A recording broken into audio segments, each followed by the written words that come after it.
እሺ ተመልካቾች እንደናችሁ ዛሬ ኢትዮጵያ ውስጥ ያሉ የግል የውጭ ምንዛሬ የሚያገበያዩ ቢሮዎች እንዴት ዋጋ እንደሚያስቀምጡ ሐሳብ ልሰጣችሁ ፈልጌያለሁ። እንግዲህ ኢትዮጵያ ኢኮኖሚ ሪፎርም ካደረገ በኋላ ከአይኤምኤፍ ጋር አንድ የለወጠው ነገር ምንድነው? ፍሎቲንግ ማድረግ፣ ኤክስቼንጅ ሬቱን ፍሎቲንግ ማድረግ፣ በገበያ እንዲወሰን ማድረግ። የዛን ጊዜ ተከትሎ በኤፍኤክስዲ 01 2004 በሚባል ዳይሬክቲቭ ላይ የግል የውጭ ምንዛሬ ቢሮዎች እንዲከፈቱ ፈቅዷል። ደግሞ መመሪያዎችንም አዘጋጅቷል። መጀመሪያ ኢትዮጵያ ውስጥ የነበረው ገበያ ሁለት ነበር። አንደኛው ኦፊሻል የነበረው ገበያ በባንክና በብሔራዊ ባንክ ይመነዘር የነበረው ፍሎቲንግ ማኔጂንግ እያለ ማለት ግን ጎን ለጎን ያው ጥቁር ገበያውን በራሱ ሲሰራ ነበር። አሁን ግን ሶስተኛ ገበያ ተፈጥሯል። ኦልሞስት አንድ ዓመት አለፈው። ምን የሚባለው የግል የውጭ የምንዛሬ ቢሮ ይባለው። እነዚህ ቢሮዎች የባንክ አገልግሎት አይሰጡም።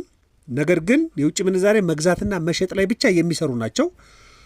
እንዴት ዋጋ እንደሚያስቀምጡ እንመልከት። ሁሌም አዲስ ነገር ለውድ ደንበኞቹ ይዞ መምጣት የማይታክተው ቴምር ፕሮፐርቲስ በአዲስ ሳይቶቻችን እጅግ ዘመናዊ አፓርትመንት ቤቶችን በዲፕሎማሲያዊ መንደር መቀመጫ ሳር ቤት እንዲሁም በአዋሪ አደባባይ ከባለ 1 እስከ ባለ 3 መኝታ ቤቶችን በተለያዩ የካሬ አማራጮችና በተመጣጣኝ ዋጋ ከከፍተኛ 35% ቅናሽ ጋር ባለ 2 መኝታ በጠቅላላ ዋጋ 5,700,000 በ80 ካሬ ሜትር፣ ባለ 3 መኝታ በ9,900,000 139 ካሬ ባለ 3 መኝታ ቤቶችን እንዲሁም ከዚህ ቀደም ብዙዎችን የቤት ባለቤት ባደረግንባቸው በፒያሳ ሊሴ ሳይት፣ በአያት፣ በሃይሌ ጋርመንት በአጭር ጊዜ የሚረከቧቸውን አፓርትመንት ቤቶች አሁንም በ10% ቅድመ ክፍያ ብቻ እስከ 35% የሚደርስ እውነተኛ ቅናሽ ጋር እየጠበቅነው እንገኛለን። ውስን ቤቶች እጃችን ላይ ስላሉ ፈጥነው በ0957 03 0277 ይደውሉልን።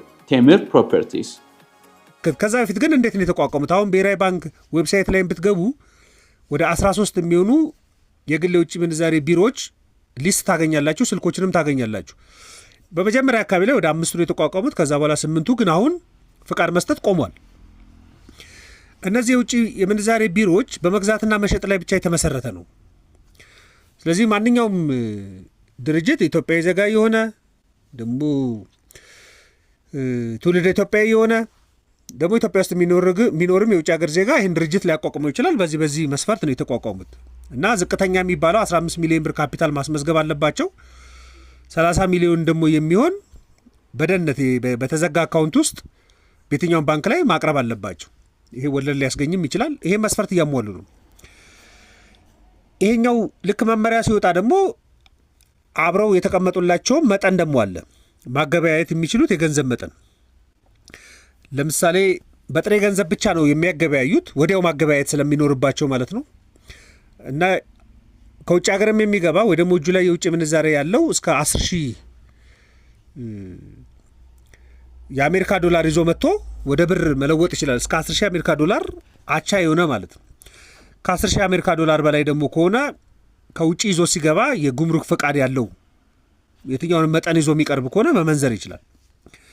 ደግሞ የሚሸጡበትን መጠንም ደግሞ አለ። በተለይ ወደ ውጭ ሀገር ለፐርሰናል ጉዞ የሚያደርጉ ለጉብኝት፣ ለሕክምና፣ ለትምህርት ጉዞ ለሚያደርጉት እስከ 5,000 ዶላር እንዲሰጡ ይፈቀድ ነበር፣ አቻ ማለት ነው። ከዛ በኋላ ወደ 10,000 አድጓል። ለንግድ ደግሞ የሚጓዙ አሉ። የንግድ ፍቃዳቸውን ብቻ በማሳየት ወደ ውጭ የሚጓዙ አሉ። ለነሱ 10,000 ነበር በፊት፣ አሁን ወደ 15,000 ዶላር አድጓል። 15,000 ዶላር ሲባል ዶላር ብቻ ማለት አይደለም፣ ሁሉም ከረንሲ ነው። ግን የ15,000 ዶላር አቻ ማለት ነው። ለምሳሌ ፓውንድ ከሆነ የ10,000 ዶላር አቻ ፓውንድ ማለት ነው። ዩሮም ከሆነ የ10,000 ዶላር አቻ ዩሮ ማለት ነው። ይሄ ተመን ተቀምጦላቸዋል። ደግሞ ቢሮውንም ሲከፍቱት ማሟላት ያለባቸው መስፈርት አለ።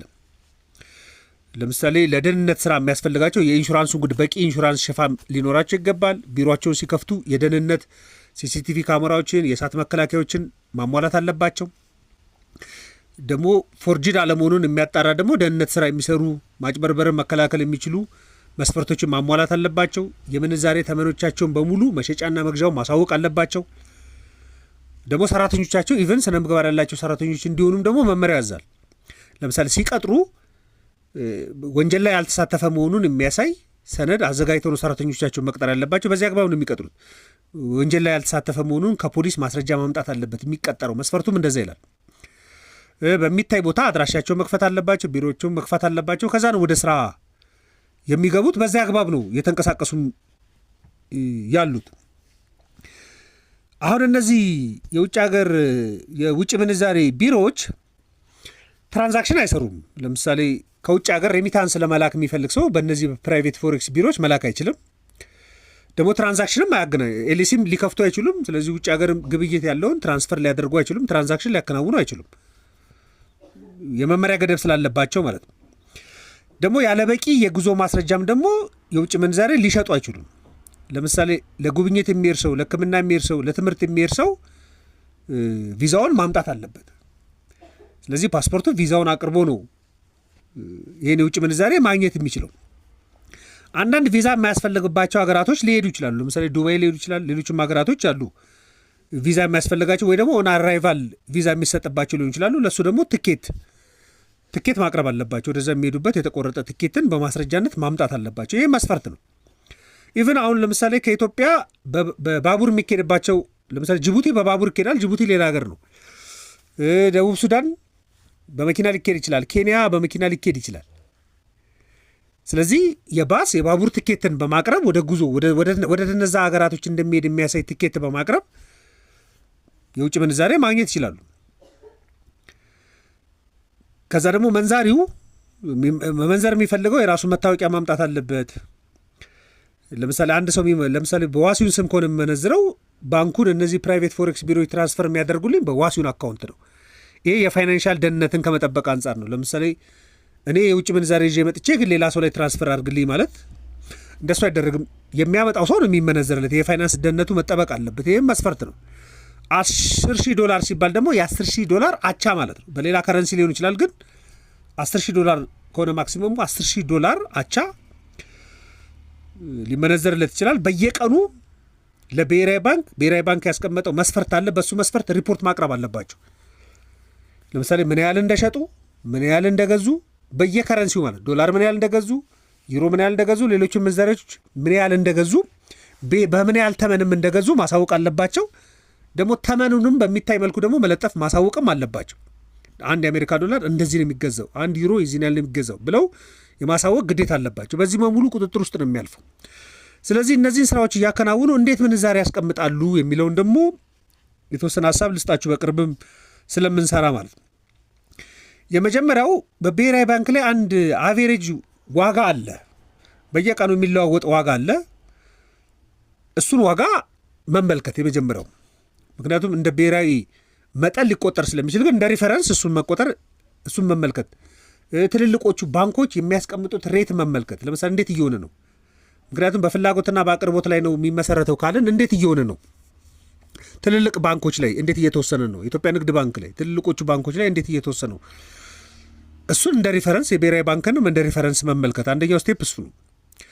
ሁለተኛው የውጭ ሀገራቶች ገበያስ እንዴት እየሆነ ነው? ምክንያቱም የውጭ ምንዛሪ የሚያስፈልገው ውጭ ሀገር ላይ ለመገበያየት ነው።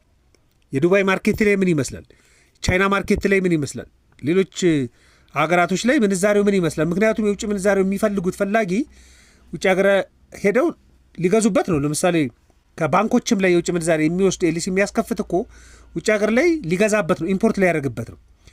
ስለዚህ የግልም የውጭ ምንዛሬ ፍለጋ የሚመጡት ኢምፖርት ሊያደርጉበት ነው። የንግድ ፍቃድ ላላቸው በራሳቸው መጠንም ማለት ጉዞ የሚያደርጉት በተመሳሳይ። ስለዚህ በሌሎች ሀገራቶች ላይ ለውጡ ምን ይመስላል የየቀኑን ቼክ ይደረጋል። እሱም አንዱ ሪፈረንስ ፖይንት ነው። ደግሞ ፍላጎት ምን ይመስላል፣ ምን ያህል የውጭ ምንዛሬ እየቀረበ ነው። በእነዚህ ፎሬክስ ቢሮዎች ውስጥ ብዙ ቀረበ ማለት ብዙ አቅርቦት አለ። ብዙ አቅርቦት ካለ ዋጋ ዝቅ ይላል።